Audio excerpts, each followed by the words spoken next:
Friends, before we get to the good stuff, it is crucial to understand that trading is risky. Understand that the people we speak with have been doing this for years and have put countless hours into honing their craft. These are the people on the other side of your trades. So please, we will not give you buy or sell recommendations, and this video should not be mistaken as financial advice. Always do your own research and never trade with money you cannot afford to lose. Now let's meet our guest today. So today we're here with Relentless Trader. For brevity, I'm going to call you RT. RT runs his own YouTube channel. You've got a private Discord, which I'm a member of and have been a member of for a while now. You're also the founder of MMU, along with Marcelo, who we talked with in episode 2. And RT has been trading since 2017, trading live since 2020. RT's pulled in over $175,000 in lifetime profits and over $60,000 in just the first half of 2023. He's got a profit factor of 1.39, 50% win-loss ratio with winners 1.39x his losses. And this year, he's taken 8,200 trades. RT, welcome to the podcast, man. Thank you. It's an honor. I'm glad to be here. Ready to dial in, have some fun. Let's get to it. It's an honor to have you. So I want to start with this one off a little bit different, because one thing that I've noticed as I've done these interviews is a lot of folks have a higher win-loss percentage earlier in for their lifetime profits, and this is including me. And more recently, it seems like their win-loss has kind of gotten so they've won less, but their winners have been greater. So, and it seems like that's the same way in your statistics. Yeah, I think it's a combination of things. Of course, one, over time, us gaining more experience, and at times maybe, taking some trades we probably shouldn't be taking, right? But we understand, hey, we can manage the risk a little bit better. So essentially taking on higher risk trades, and the other half, maybe the brokers, right? Back in the days, it seemed like the fills were faster and better. Now that there've been more traffic ever since, the pandemic, more people trading, more volume, it seemed, at least for the broker that I'm using, it's never really been the same. The price matching and, them trying to get you the best possible fill, I don't think that's any longer the case. They might still be trying to, but, it's not as good as it used to be. It is weird because with all the traffic we had back in 2020, 2021, you'd think that's when we'd experience the issues. Yeah, these platforms, man, it's pretty tricky. They're doing their business how they feel like it's best for them. But, sometimes we, the traders, do unfortunately feel the backlash. Yep. Yeah, I've definitely noticed that. And I think you use Thinkorswim. Is that right? Yeah, correct. Yep. And I've used TradeStation and Thinkorswim. And, it is what it is with these brokers. It's kind of just something that you have to deal with, I guess. If you want to trade without commissions, that's what you got to put up with. It's part of the cost. If you're a truck driver, you're driving, you blow a tire, it's part of what you have to deal with at just maintenance. Sometimes you'll get a poor fill, but it's part of the deal. What's interesting though, sometimes they'll say they don't cater to small cap traders and scalpers, right? The day traders. But I feel like a large part of what they're doing, in terms of just cash and assets under management, we do have some worth, right? Some sort of value. So it'd be nice if they do recognize that and say, hey, you know what? Let's make sure our servers are good. That way we don't lose these customers over time. It's strange that Thinkorswim has not reached out to you guys, because I'm sure, especially all the people that I've interviewed on the podcast, make up a good sum of volume, like a steady sum of volume. And TradeStation, like I'm smaller than everybody that I've interviewed so far. TradeStation has reached out to me and said that I'm one of their preferred customers. I have like a custom support line I can call. I think it has to do with the size of the platform, though.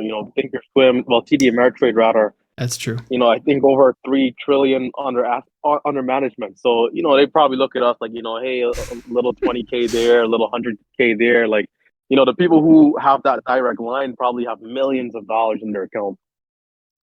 Yeah, no, that's a good point. So you started trading in 2017 and you traded in a sim for 3 years. Is that right? About two years. When I first started, I was on my cell phone, and I was a typical Robinhood guy, right? Signed up for Robinhood and dabbling around, and then as 2017 was coming to an end, I'm like, hey, you know what? I want to take this thing serious. So I opened up eTrade Pro, and that's where I started kind of really trying to like figure out, hey, what's going on? And coming into 2018, I was doing about 10 hours a day studying. I started trading 3 times every 5 business days below the PDT. And, funny enough, like, right now we're going into an extended weekend here for Juneteenth, I think it's called. Something like that happened back then. And, on those days, I believe cash and trades don't settle. And so I came back to Tuesday thinking, I can, my day trade is available, hit with the PDT, have to wait 90 days, waited 90 days into 2018, and then got hit with the PDT again. So I'm like, you know what? I need to go into a sim. I'm wasting too much time here. One, Hmm. I'm trading once every 3 days, and you know, the simulation, I'm able to trade unlimitedly. At the time, the goal was to, hey, save up for an account over PDT. That way, you can trade unrestrictedly, and so that really propelled my growth. So I'd say about, you know, end of Q1 2018, I'm in the sim all the way to 2020 before I transition over to a live account. And were you trading small caps that whole time in the sim? Yeah, and this is a great point because and for those people out there who are listening in, um, I'm very big on practicing what you're going to be doing. If I'm training to be a pilot and a very specific type of pilot flying, a smaller plane, you want to make sure that you in the sim practice that exactly because if you practice flying this, and vice versa, right? If you are going to be flying a big plane, right, one of those huge Boeing 77s or whatever, and you're only training to fly the small plane, when you go live, it'll be a little different, and your strategy is not the same. So I'm trading small caps only, momentum trading, scalping, and just getting better at the strategies. Just backing up here, how did you even get into trading in the first place? Yeah, great question, man. So I got to thank my older brother, man. I got to thank my older brother for this because, between the two of us, he's the more of the entrepreneur. And this day we're sitting there, and it's like, man, how can we make money? What in the world can we do to make money? We're out here struggling, like, minimum wage jobs and these things. Back then, I'm in school as well, and we came across a video. I want to believe Tim Sykes. You know, something about him making $10,000 in just 2 3 hours of trading. He's in the market, and so for us, this was mind blowing because we never knew it was possible. Coming from our humble beginnings, we never knew it was possible to make $10,000 in a day without owning a huge business or something of that sort, where there's like something very tangible behind you, backing you up. So we're like, man, let's look into this thing. Like, is this really real? And slowly but steadily, you know, going through and realizing, holy smokes, this is a whole nother universe compared to what we've known, which is just the 9 to 5. So with your brother, did you saw this video and then were you kind of both trading together? Were you learning together and whatever Yeah. happened to that? So, and this is a very interesting story, man. So my brother, he still does trade, and right now he's in a simulator. So when we first started, at first, anything new, you're not going to be super good at right away. But his progression in the simulation back then was, miles ahead of what I was doing, and he started to find consistency pretty early in the simulator. And when he transitioned to real money, is where he had an issue. And Hmm. so, from what I could see, what I could see looking from the outside, I would say a couple of things. One, mentally putting a little too much pressure on himself, and then two, trading in Thinkorswim, the free platform, and then going to commission-based broker, which I didn't think was a smart move. right? But yeah, that's what happened to him, and he ended up going back below PDT a few times. Took a break from trading, and now he's back trading in a simulator. You said he went to a commission-based broker. Was that just back Yeah. when Thinkorswim had commissions, or did he go to a different broker? That's actually a good question. Because I remember trading in Thinkorswim Um, back in the day. It was $6 each side, the buy and the right, sell. yeah, I mean, there was no way. 695 in. Oh yeah, Yeah. 695. Yeah, you're right. Well, Um, I, you know what? It might have been. I think commissions might have still been on, which is a good point. Yeah, I think commissions were still on. That's why he said, okay, I'm going to go to CMAG, and he went to CMAG, I believe, at about 15K or something like that, and lost money off the top, and it is a couple of years ago, so the memory is a little blurred.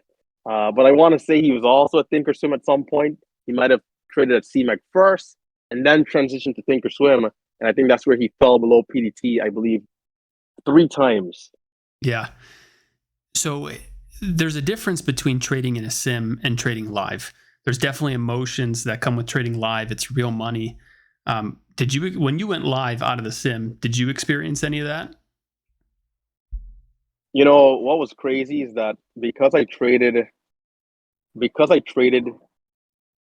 one trade every 5 days, or let's say 3 trades every 5 days below the PDT.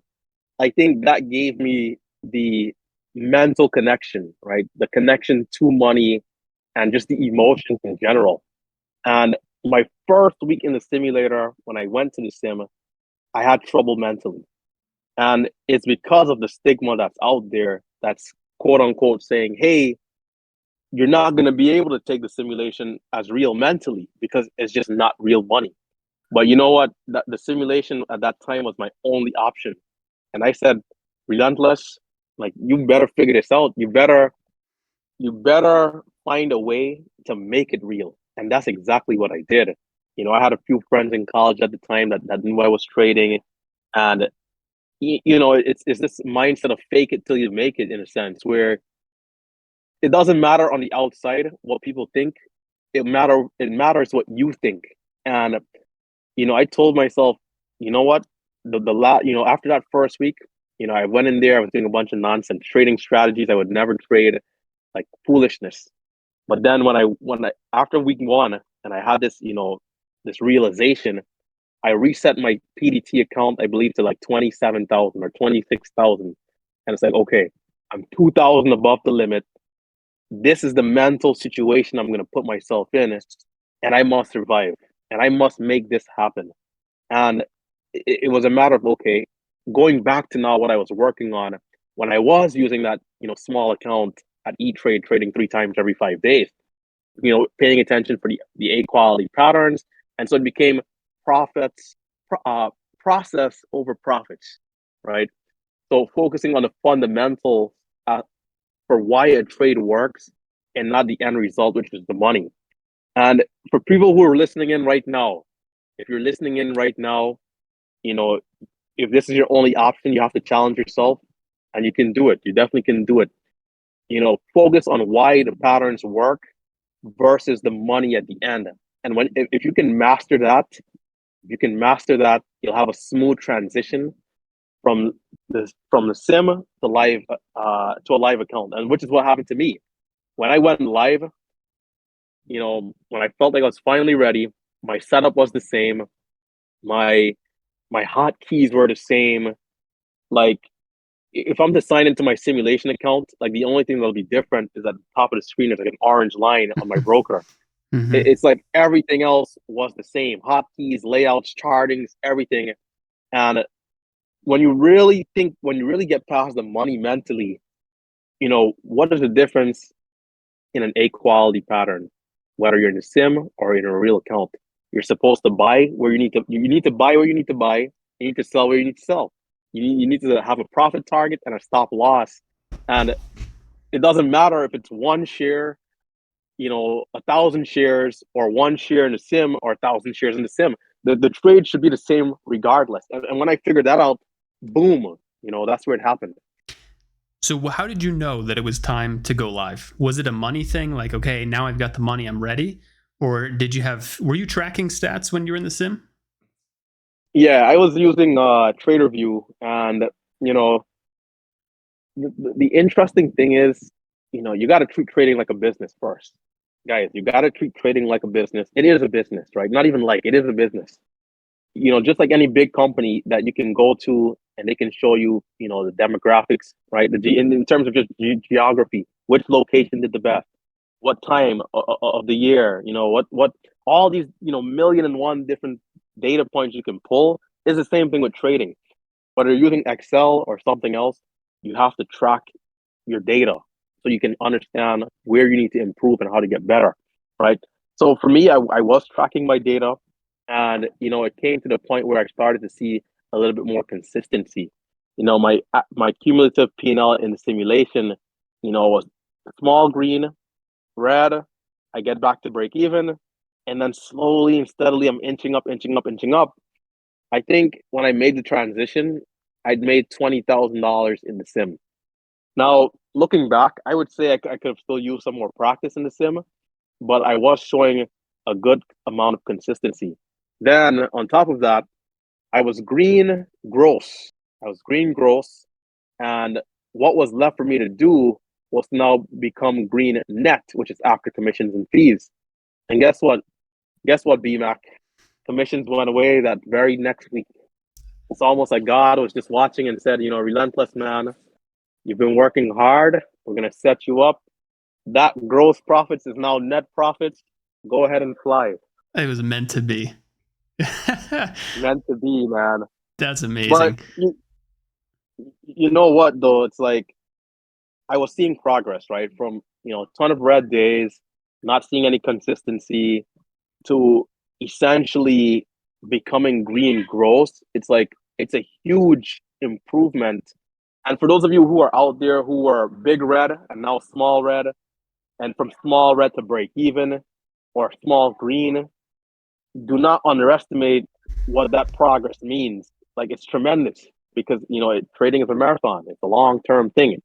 And if you're seeing the progress, it means that one day, if you continue to actively improve, you will get to where you want to be. It takes time. I know every year I think, wow, I've learned so much. Like, what could I possibly learn more? How could I possibly improve? And it just blows me away. I look at the trader I was just 6 months ago, and I don't even like, who was that guy? It's amazing how much you learn by just putting in the screen time. And then also the TraderView lifetime P&L line. Yeah. Especially for me, when I was starting out, it was in a live account, but it was super, super small size. And so I didn't have the attachment to the money, the emotional, like, I'm losing a bunch of money.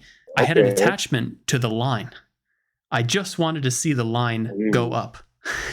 So I don't know, maybe that's something, if you're listening on, that maybe that's something you can grasp onto if you are skeptical about trading in a simulator. So RT, after you got out of the sim, up until where you are now, what did that progression look like? Slow and steady. Slow and steady. And I recently mentioned this on one of my live streams that, going back to grade school, I was always one of the guys who, the professor can put the math equation on the board. I'm one of the last guys to figure out the problem. There's some people immediately, they just get the equation. Maybe background, learning mathematics, different experiences throughout their life to that point. But I had to go to tutoring, then I had to go home, watch videos online, and then I had to go back tomorrow, and then I was ready. So it's always been slow. It just seems like that's just, what it is for me. And I've embraced it, slow and steady, and to grind it out, no matter how long the grind is, find ways to enjoy the journey and eventually improve. And so for me, year one, I made $88 a day. $88. And back then I'm working at Amazon, delivery station. So if any of you guys watching out, uh, we all had our humble beginnings, man. Not to get too much into that, but doing inbound and scanning, our team handling and scanning and sorting about 25,000 packages in an hour and a half, which is crazy. Well, anyhow, I always slow say, and steady. just to interrupt you quick, there's no better reason or encouragement to chase your dreams than a shitty job. A shitty job, a shitty manager, it's just going to make you push that much harder to go get what you want. Man, I'm a black guy, so I can say this, but just straight slavery, bro. Like just straight up slavery, like working like a slave, man, and not seeing anything. Like you can't become successful in terms of just financial freedom and you know and wealthy working that particular type of job. There are some careers out there that's pretty well paying and fun, especially if you enjoy what you're doing. But that was like the lower levels, like 15 to 18 bucks an hour type of stuff. Like if you have to do what you have to do to gain a footing, of course, we're not judging. But in terms of getting wealthy and rich, it can't be done in that type of situation and environment. Well, good for you for putting in the time, putting in the work, and grinding your way out of that. And you are full time now, right? Yeah, full time now. So to get back into the question, year one, I did $88 a day. Year two, 178. Year three, which was last year, 238, and now about 5 something per day. So it's been slow and steady. And I've been watching your progress. I've been following it through your recaps on YouTube. One of my favorite things about yourself is how open you are with everything. This whole journey for you has been public on YouTube for anybody to go back and watch, which is crucial. If you really want someone reputable to follow and learn from, you're the guy. That's right. He's pointing to his shirt. If you're listening on Spotify, RT's your man. Trader, guys. Relentless Trader is the most transparent in the business. I show it all. Big green, big red, everything in between. And I even did a day in the live video, showing people, how I get ready for the market, what I do. And so, feel free to subscribe to the channel, right? Feel free. And so I've been following you for a while, and every time you scale up, I'm like, you know what? RT can do it. I gotta scale up too. It's just little by little, just gradual improvements. And then so talk about going full time. What was that like? Did you have any extra emotions behind that? Like, oh, well, now I really got to make it. Now I really got to push. Or were you just really confident? You had the data to back it up. It was just about putting on the size. I want to start off by saying I'm very fortunate. Very fortunate to be in a situation where the stress and the pressure would not have been super crazy. Like my relatives were not super well off by any means, but there was a support system that was in place. So that if things didn't go super well right away, there would have been options. Whether to find another job around trading, or even maybe potentially taking a few days or weeks off of trading to get something under control. So first and foremost, I definitely want to say that.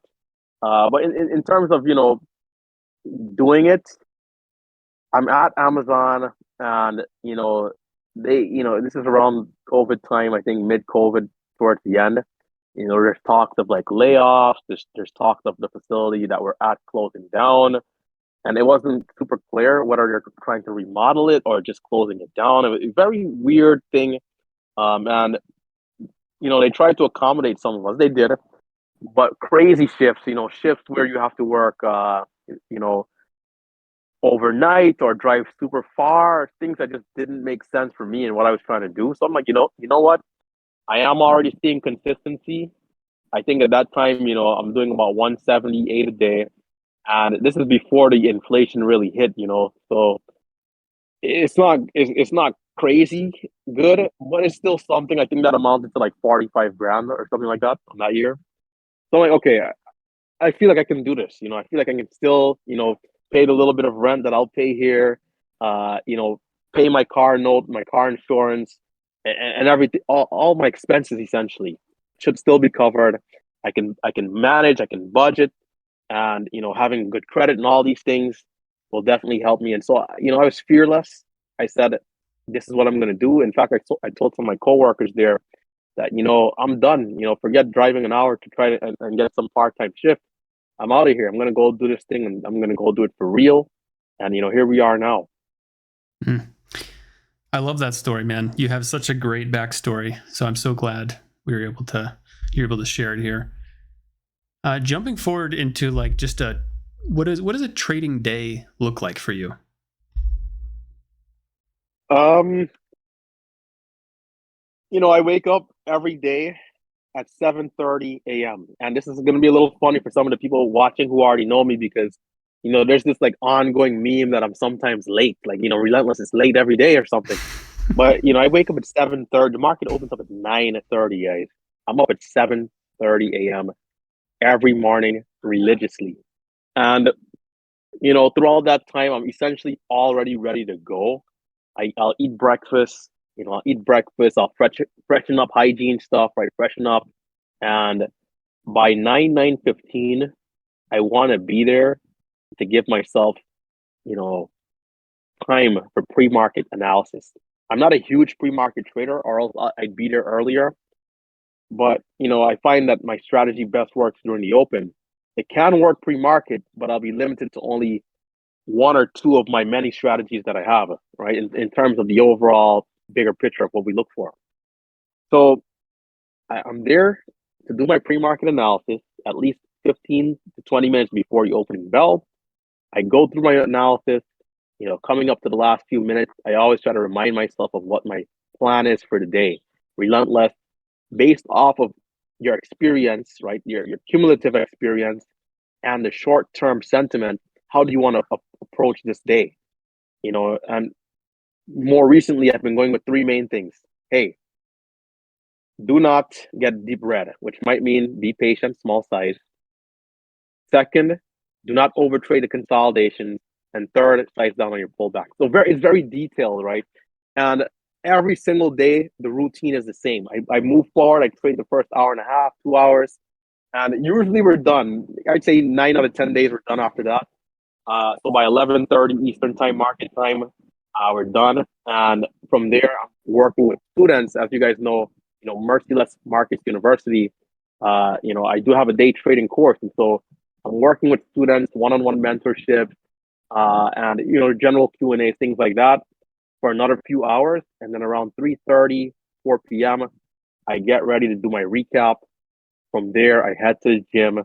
I come back and I go hard in the gym, man. If you want to include, I can send you some clips of me doing muscle ups and flying over the bar like Superman. If you want some of these clips, let me know. But yeah, I go to the gym. I get a nice dinner. There's lunch, of course, somewhere in there. I go for lunch, come back. Nice dinner, to replenish energy, some protein, and then I do it again, and then I do it again all the way till Friday. Are you a coffee drinker? No, tea. I prefer tea, hot chocolate. So this That's is how I do all my natural energy then, morning. huh? Man, it's funny because there's a few people in our Discord who sometimes they'll be down. They'll have a red day, a red week, whatever it might be, and I can even be red on those same days myself. And they say, "Relentless, how in the world are you managing to stay so positive?" It's just part of me, man. It's the excitement and the understanding that I can and will do better. Not can I, and it's like I will get done, because and not to maybe skip ahead or anything like that in the podcast, but when it comes to potential in the market, the potential is almost limitless. And the more I trade, the more I continue to see it. And where I am now, if we're to do another podcast 5 years from now, I can guarantee that I will have become better, because that's what I'm seeing. Unless things somehow just, which it seems impossible. Like there needs to be some sort of drastic change, and so that's where my energy comes from. Just understanding that, yes, yes, I get another day tomorrow. Yeah, it's like I can have a red day today. Okay, cool. tomorrow I'm coming again. And then again, the next day, the next week, the next month, the next year, relentless. You got to be relentless. Let's jump over to your strategy. You mentioned that a little bit. You come to pre-market 9 o'clock, 9:15. You get ready for the day. What are you looking for in your stock selection going into the open? So, it's exactly like I teach in the classes, right? Every day it starts off with the percentage gain, right? How much is the stock up and why? There's usually some sort of, headline or breaking news.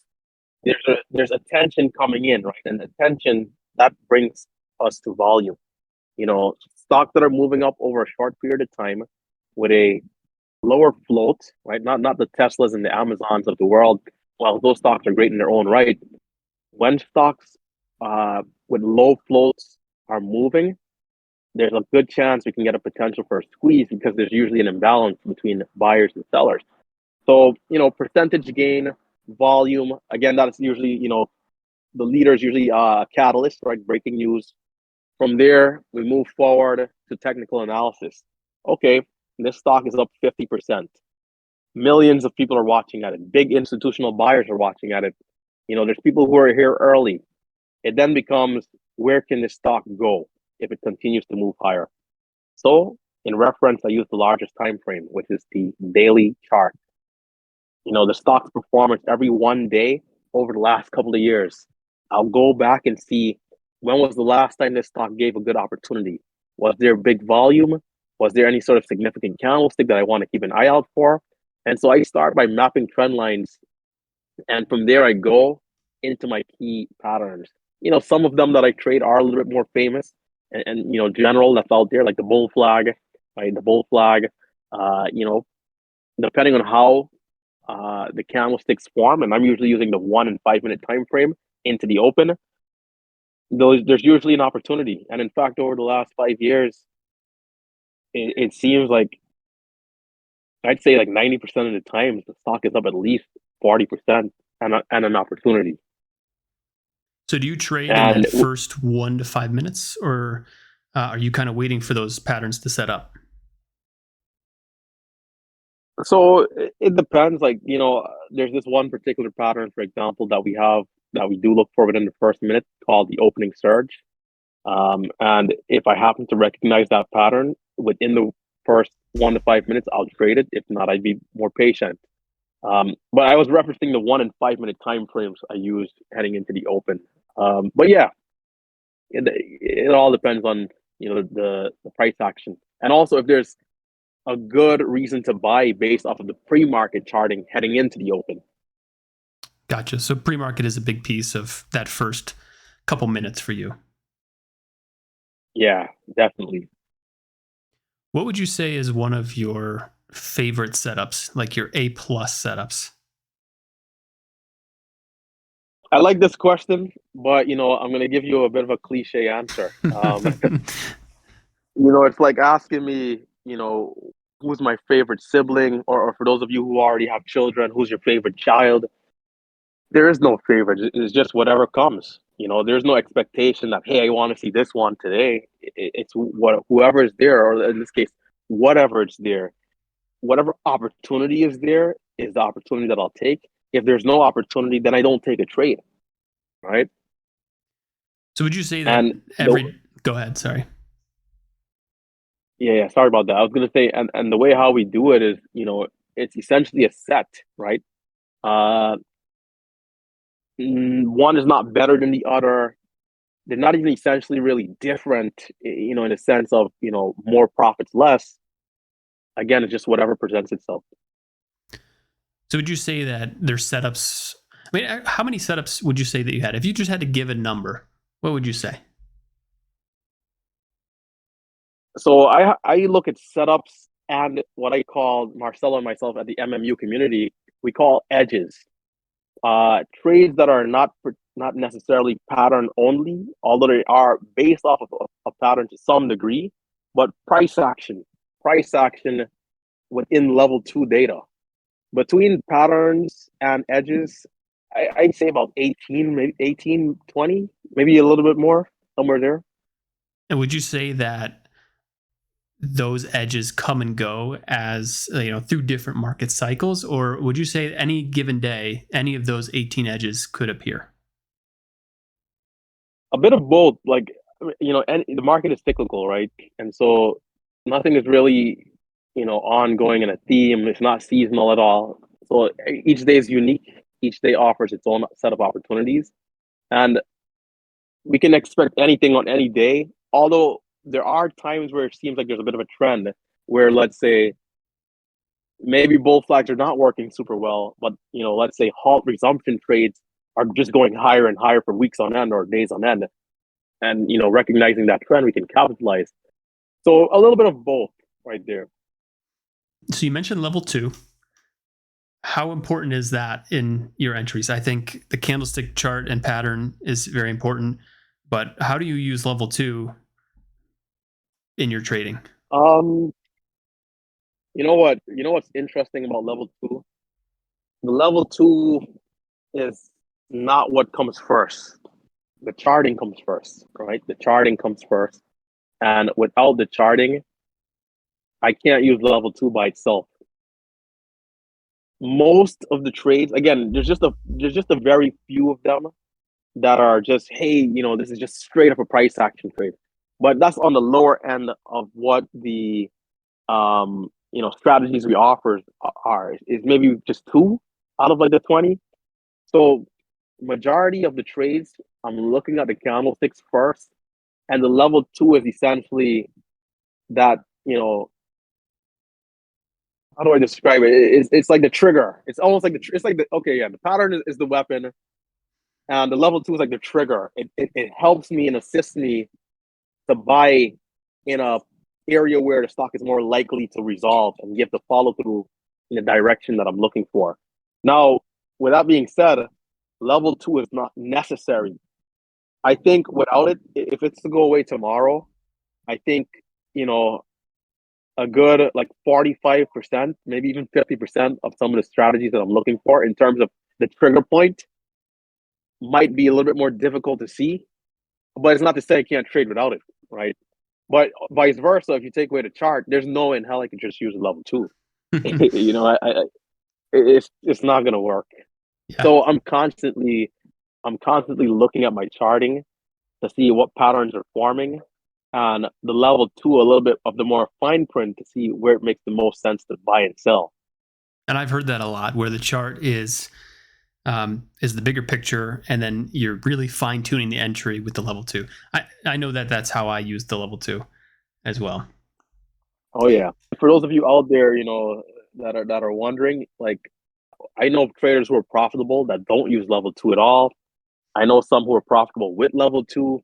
I know some who are profitable with the active trader ladder, which some platforms do offer.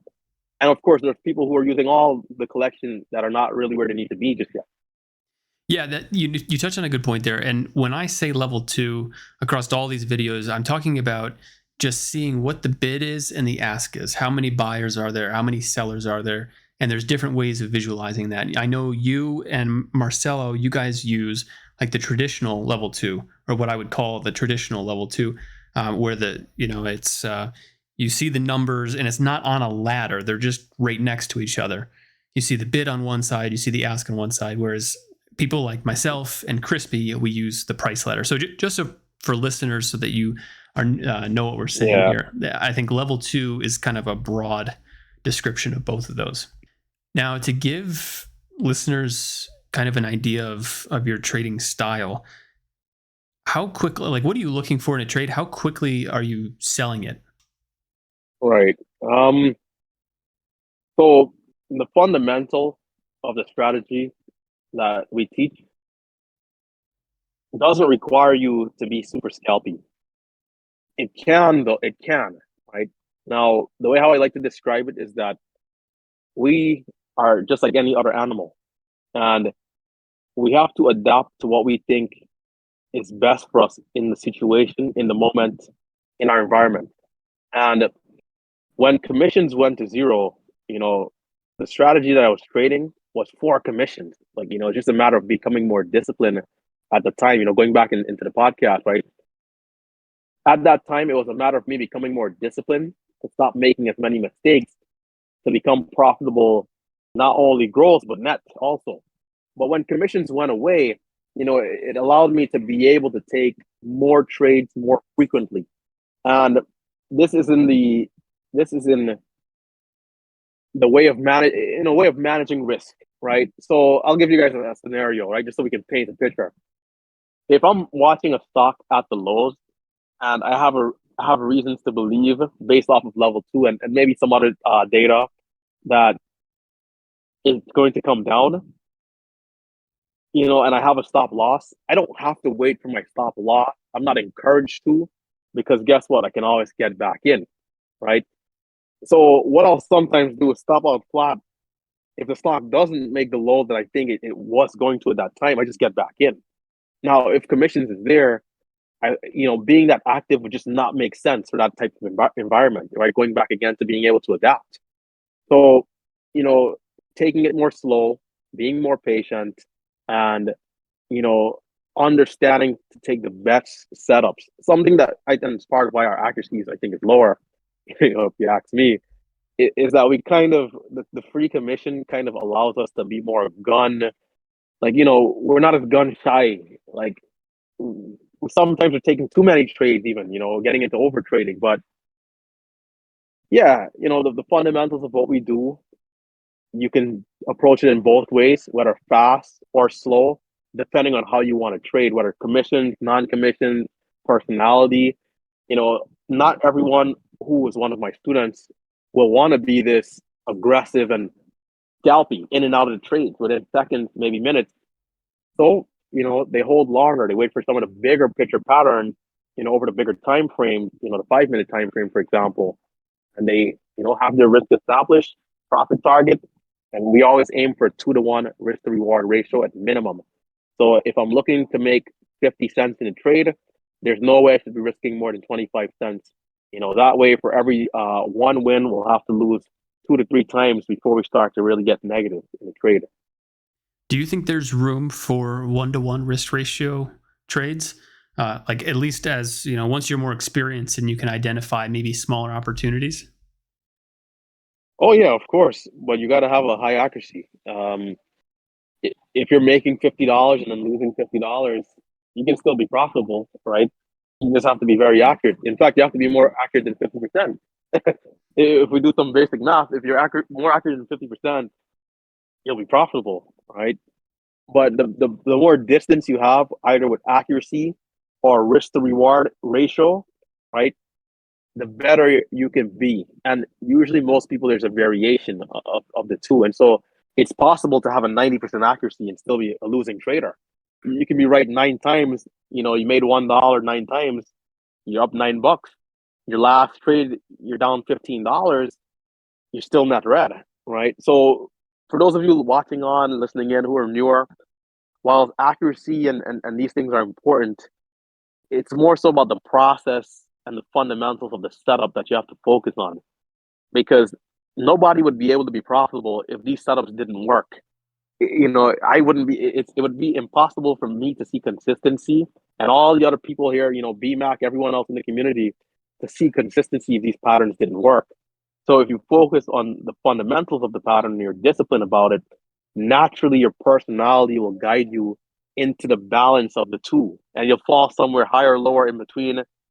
Green is green. You just have to be green and consistently green, and you're looking good. Well said. So talking about consistency, do you have any rules, like trading rules, that you adhere to on a day-to-day basis? Whether that's I'm just going to put words in your mouth, like no adding to a loser, a max loss on the day, mentally when you should or shouldn't be trading, anything like that. Man, I have so many rules. I mean, almost like a million rules. Now, what I'll say, the biggest thing is knowing yourself. This field is like no other field out there. Well, maybe some other fields, maybe professional sports, some military stuff to some degree. yeah, High yeah, maybe that's a bit of performance, a, yeah, it's like high performance, right? But right? the main thing is you have to know yourself and understand yourself, and you have to have a high level of control and mastery of your emotions. Because whilst the technicals are the technical stuff, and the technicals are not really hard to learn, it's the emotional side of things that makes it tricky when it comes to rules. So for some people, some of the rules that I have will not even make any sense because for them it's just not a thing at all, right? In some cases.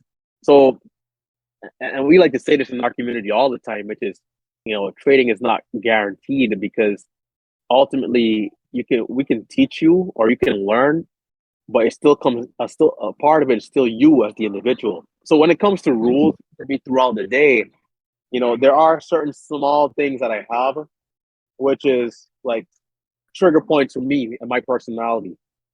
You know, like for example, let's talk about max loss. Like, this is usually a big thing that we all as traders, it's one of those general rules that's just out there, right? Hey, you lose a certain amount of a day, just stop because you want to cut the bleeding, lift the fight another day, don't blow up your account. My max loss is not one particular number, right? Some days it can be 1,000, some days it can be $50, 200. And here's why. Mentally, if there's a day which starts off with me just losing 1K on my first trade into the open, you know, I've had many losses around this range before. So it's not like a surprise or a shock to me, right? By any means. Now, I still feel good. I understand I got caught in a freak loss, a big flush or something going down, you know, just some unnecessary weakness. Does this mean that there's nothing left throughout the rest of the day from 9:31 a.m. all the way till 4 p.m.? The answer is no. The question comes down to how much are you feeling, how much you're comfortable losing, and where you are mentally. Okay, 1K is a lot, but it's still not crazy. Mentally, I feel great, and so I'll keep trading on that day. Now another day, I can be up 500, lost it all, red 200, made back money up 300, then lost it all again down 50. And on a day like that, I might be mentally drained. I'm like, you know what, man, this is my max. I'm done, just out of here. Like that frustration kicks in. And I'm like, I don't want to cross this line in the sand. I'm not gonna go and do it because I know what it'll make me do in turn. And I become frustrated. I'll go in rage. And we don't ever want that to happen. Since I went live before in the sim, like now ongoing, it's been over like 3.5 years since I had a terrible day, like a day where I really did something wrong fundamentally with rules. And I don't plan on changing that. So, understand yourself as the trader. And, this is why experience matters. It does matter because the more you trade, the more you go, the more you're going to understand who you are and what triggers you in the market, what frustrates you and make you do things that are out of your character. And when that happens to you is where you figure out what rules you need to have. And so, ultimately, the longer we trade, the more likely there is something that's going to happen to us. And so even if in the future something happens again, you make another rule and then you eliminate that thing and then you continue. I absolutely love that answer because it is very situational. And I will say that it is probably not appropriate for more beginner traders. I think this is something that you really have to Oh no. master over time. It's something you have to Yeah. have an awareness, a huge awareness of self and where you're at mentally during the day, and not dig yourself into that hole. Yeah, definitely, man. And I agree with you. Like, I think for people who are not as disciplined and you're a beginner, it is better. And even if you've been around the market and you're not where you want to be with your discipline, I think it is better to say have that hard stop. Hey, I'm down 500. I'm not comfortable losing anything more than that. I'm out of here because you can lose control of your emotions pretty easily, right? So make sure if you're not where you need to be, it might not be the best thing to do. I think that's great advice. One thing I wanted to touch on was I want to talk a little bit about MMU, and I did talk a lot about it in episode 2 with Marcelo, who is the co-founder, along with yourself. But I see it on Twitter and other social media. There's stigma around creating a course, and I don't agree with it. I think courses can be really helpful. I think it would have enhanced my learning curve and sped it up a lot. But I think a lot of people out there, they see a paid course and they just, they immediately think you're shilling something. Again, this is not my personal opinion, but I know there's others out there that feel that way. Fair point. I just wanted to ask you, what was your thought process behind creating MMU? Okay. So first, I do agree with you that there is this stigma around trading courses, and to be honest, a lot of it is actually warranted because there's a lot of nonsense. There's a lot of nonsense out here, right? Unfortunately, there's a lot of people who are not really, transparent and are consistent who have courses, and that's the reality. And so there needs to be this vetting process, and I think that's kind of why the stigma came, is that there's a lot of people who are essentially faking it, that are selling something. So not to get too much into it in this aspect of the question, but it's why Marcelo and myself are so transparent when it comes to MMU, right? Merciless markets. We show everything. We live stream our trades. We upload our data. We show the people what's going on, and we post daily recaps. That way, people know, like, hey, these guys are people we can trust, and we're doing it. Like, this is what we do. But in terms of creating the course itself, the goal is to help people, right? People like myself, people like Marcelo, who are trying to learn how to trade, but don't know where to start, right? And what we do at MMU is pretty valuable, because we show it all. Like, we really and truly go through everything that makes us profitable. From that point on, it's up to the individual to take it in and then push it back out. And so sometimes that might require you, as the student, to maybe take a step back. Maybe you were learning another strategy from somewhere else, or you had a different mindset or thought process. But if you want to do what we do as a blueprint that's already here, that's successful, sometimes you have to take that step back. It's almost like throwing away that data that's there and then collecting and moving forward. And so, again, there's a degree of self. The strategy is a strategy, but can you master yourself so that you can master the strategy, right? So, it's all about helping people, giving them a good platform. Marcel and myself, we are resources, 2 six-figure traders who are here every day, showing people how we trade. And, something that's pretty big about a credible course is that you have all the information in one place, right? Like, for me, and here's another thing too, in terms of the stigma of the courses, you don't have to take a course, right? It's the same way how you don't have to go to university to be successful in a field. You can become whether it's not even a trade, it doesn't have to be like a plumber or something. You can be an accountant. You can be an accountant without going to, university. You just have to buy the books and read it and practice, right? So you don't need a course to be successful, but what the course does is that it's for people who value time. It organizes all the information in a safe and methodical way, and it presents it to you in a way where it's very digestible. You can go through it at your own pace. The information is very easy to understand how we're teaching it. And from there, you can slowly progress until you finish. And again, Marcelo and myself are resources that are there to help you with questions along the way.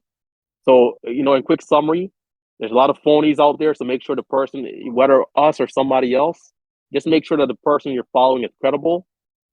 Understand that you don't need a course, but it does help in terms of time, having the data there organized and ready to go.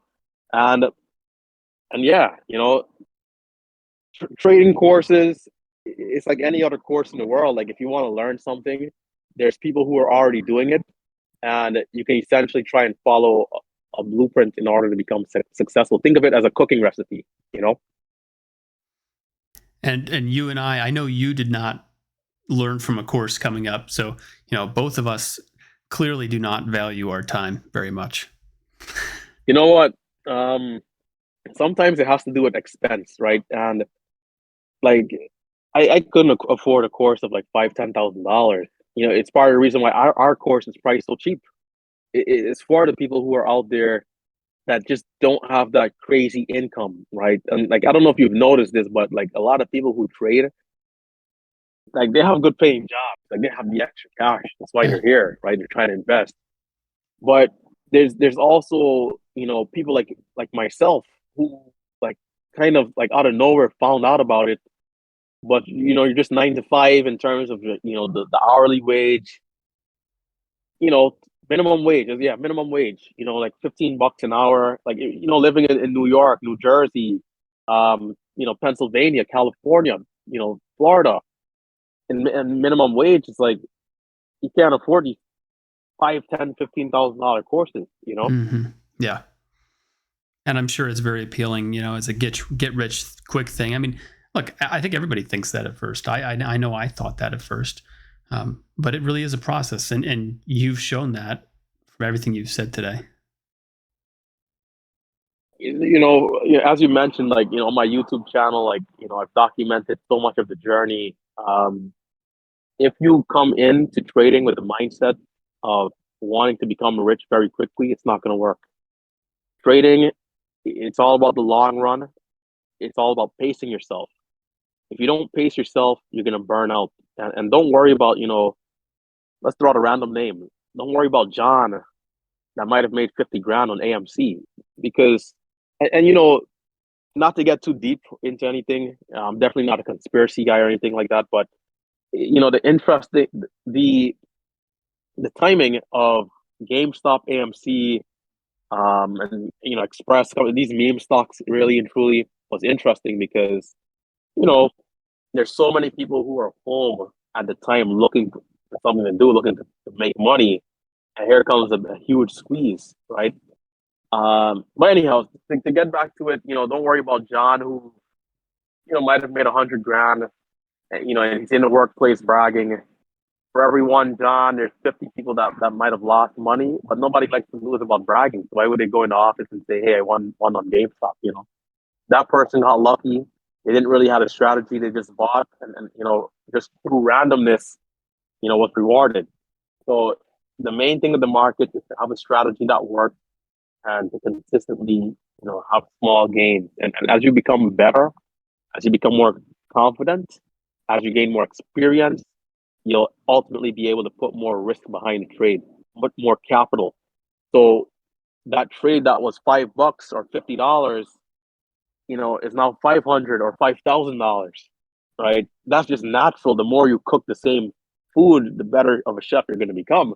The more confident you're going to be to serve the food now to people because it tastes good. Right. Right. Yeah. It's just points, right? It's just points. At first it's going to be small amounts, but it's going to scale quickly. If you focus on the process over profits. Going back to the MMU stuff again, I really appreciate how open you guys are with sharing everything. And I have done a review video on MMU, and I really do appreciate everything you guys have done with that course. I think it's a great course, and I've actually got a promo code that's going to be in the description below. So if you guys want to check that out, there's going to be a link there and a promo code. And I want to ask you, closing things out here, what are your goals in the future? In this trading related or in your personal life, whatever it is? I'll talk a little bit about both. And of course, they do overlap a little bit. The only goal that I really have is to just become better, to become better in every aspect. We talked about the spiritual side of things, the mental side of things, with relationships, in terms of myself, more consistency as a worker, right? Because, regardless of if you are at a 9 to 5 or you start your own business, there's still a constant there of working. You still have to work, right? It's not just, things happening by themselves. So I just want to become better, man. And likewise with trading, slow and steady. I'm going to continue to improve. Right now, from how I see how things work, there's just so much potential, and we're not even close to, we're not even anywhere close to what a ceiling looks like. Our ceiling, there is a ceiling though, that ceiling is liquidity. And in terms of where I am now and what liquidity is, how much of it there is, and I think it'll only continue to get better, the ceiling is absolutely insane. And think about, people like us who are starting up these smaller channels. Think about the people who are now gaining access to the internet. Think about the people who are now understanding about, investing, right? And not just through the traditional form of the 401ks and things like that, but, doing it for themselves. And, the market is the greatest accumulation of wealth in the world that there ever was. And so, it only makes more sense that they'll continue to invest there, and so I think it gets much, much, much better over time. And so we're going to continue to trade. We're going to continue to improve. And in our personal life, having extra cash will definitely help out with that, right? In terms of this lifestyle, because ultimately, the goal is freedom. And, we want to make sure that we can live life on our own terms, do what we want to do, how we want to do it, when we want to do it. So progress is the name of the game. 10% better every day. So I just want to really thank you for coming on. Again, I really appreciate and respect what you and Marcel are doing over at MMU and with the Discord. So thanks for everything. Yeah, definitely, man. You guys can follow me on all platforms at Relentless Trader. Whether you're a TikTok person, Facebook person, YouTube person, I'm everywhere. And as BMAC is going to mention, the way how we teach and the style that I have, you guys can pick it up just from this podcast alone. It's not the traditional way of how people, say and do things. I have my own style, and I'm very transparent with that style. And that's essentially what my trading is. I found something that was very good. I held on to it, and I'm going to just continue to make it better as I become better. It's real. It's from the heart, and you can tell. It definitely shows. And sorry, I didn't ask you. Yeah, where can people find you? You said Relentless Trader on YouTube. Where else? Yes, sir. YouTube, Twitch. Well, yeah, YouTube, Twitch, Facebook, Instagram, TikTok. The only thing I think I don't have is a Snap. I even have a Twitter. Too. I got to follow you on Relentless. Relentless. Unfortunately, the Twitter handle doesn't allow you to have your full name. There's only like 14 characters. I believe it's Relentless TJ66.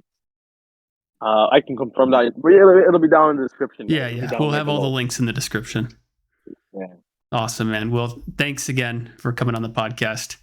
And I'm sure we'll hear from you soon. It's been a pleasure. Yeah, man. It's been a pleasure. Stay safe, guys. Enjoy. And of course, hit that thumbs up, share this podcast with all your day trading friends. Let's get Dip Trader up there to 10,000 subscribers, man. On the road to 10K.